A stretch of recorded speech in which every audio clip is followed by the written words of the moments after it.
Hey there folks, my name is Brock Chart and it's another Music Monday, and I've got another Federation piece for you. This one is Shadow Dance, and even though it's kind of a classical piece, it's actually in our popular piano event level 4, and it comes from Five Finger Rock Book 2. I'm kind of the comic book guy, and the last couple of pages of most comics, there's a little sneak peek into the next issue, and I always thought that that was kind of a cool idea and something that I wanted to incorporate into my books, and I've always done it.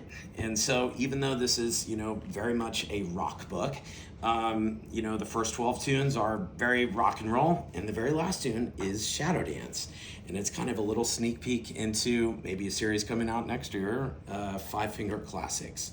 And so that's a little background into that. This piece is very near and dear to my heart, and means a lot to me personally. It's maybe one of the first pieces that I ever wrote for a student that really resonated with him. And gosh, yeah, it really just kind of, I don't know, lit the spark that, I really enjoy this type of writing and writing for students. And I've just wanted to do it ever since, honestly. So I probably wrote this in like 2013 or 14. And it's funny how certain pieces can kind of follow you throughout your career, certainly without ever intending it to. I wrote this for a private kid. And a couple of years later, believe it or not, it actually helped me get like a film writing gig for a short film for the Museum of Modern Art. Fast forward to a couple of years ago in 2024, I was very honored that it was chosen for our bulletin. And so I'm just very happy that it's resonating with other people too. So this is Shadow Dance, and stick around after the video if you'd like to hear a little bit about the writing.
Thank you.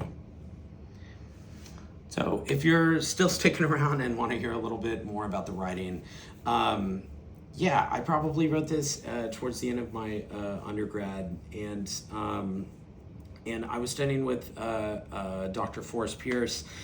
He's from the University of Kansas, and he's just a tremendous composer and teacher. He had told me one time during a lesson that a great composition should be like a tightly woven basket. And that really resonated with me. And I have no idea how to make a woven basket, but I think what he was getting at is that, it's maybe made of only like a few branches.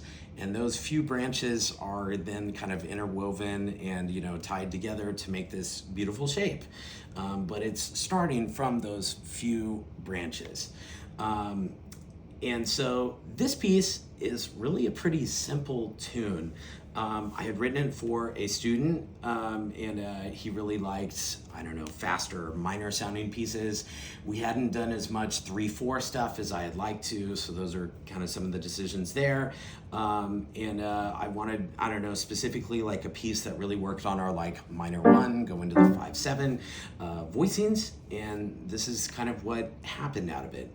Honestly, a lot of the harmonies throughout here are that like minor 1 go into the 5, so it's not too much going on there, but like the basket thing, I think it's just like taking a few elements, tweaking them a little bit, or thinking about things a slightly different way. Opposites are, I always tell my composition students, a great place to start if you're, feeling stuck, or kind of like running into a wall. Maybe you have like a great first idea, and then there's just a hard wall there and you can't break through that. I think that opposites are a really, really good place to turn. An example of that, so, we have this as our left hand, and that's kind of setting up the tune.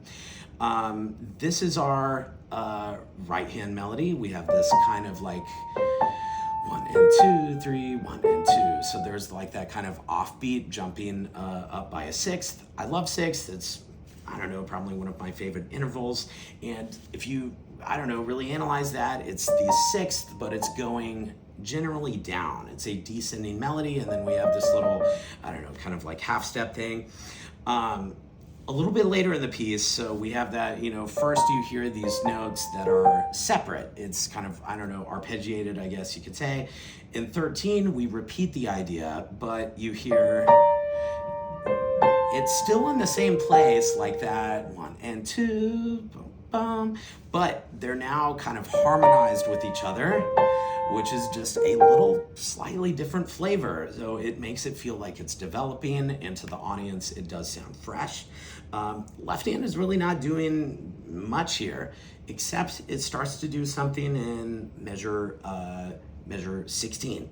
And so again, kind of thinking of opposites or like places that you can go, I think that shape is a really good way to do that, just like direction. So if the right hand kind of generally is going down, I thought, okay, well, what if the harmony goes up? And so what ended up happening was this G minor, and instead of going down to the F sharp, we're going up. So we're going G minor, F over A, B flat. We have a diminished here, but that bass line is just going up, and it leads to this 5, kind of a half cadence there. And so it's still the same rhythms and things that you hear before, but I like keeping, the same elements, but just tweaking them a little bit. And so you're hearing the same like half note thing from, maybe that's like the B theme or whatever. But we're hearing a new left hand. And so we're hearing repeating materials, but always paired with something new. For this next part in 21, I would say this is kind of the B section.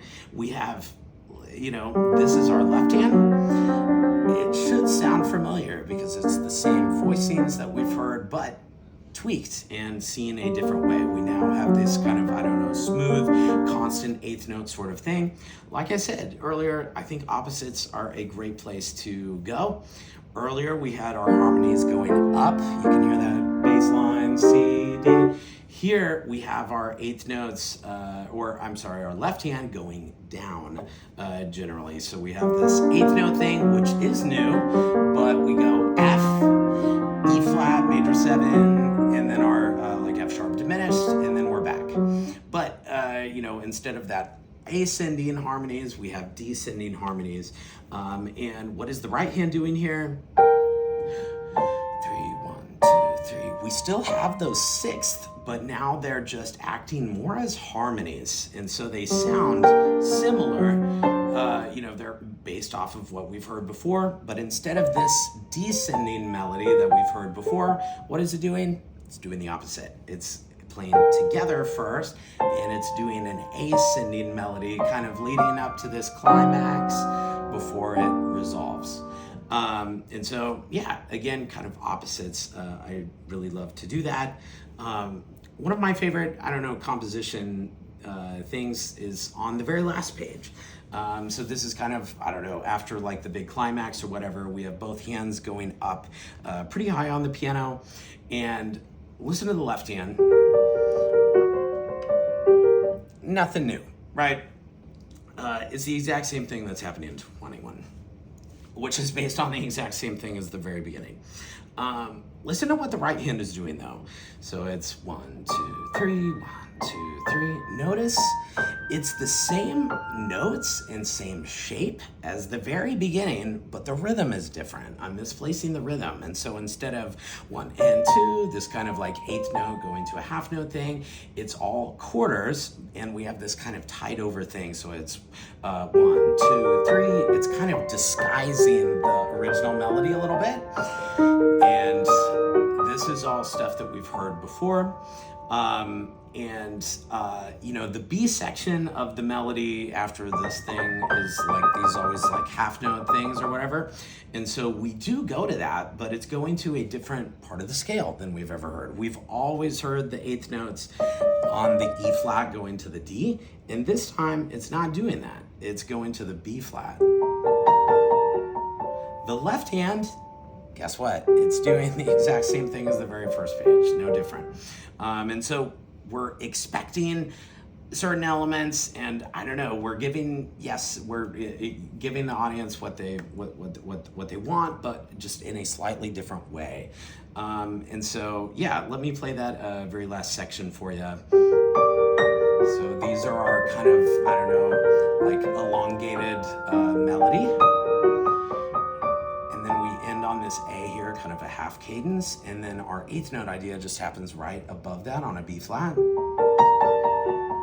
And we bring back that original left hand, and we just kind of hang out on those eighth notes for a while. And then we have our fully diminished and resolves to the G minor. But yeah, so that's a little bit about Shadow Dance, and I appreciate you sticking around, and I'll see you in the next one.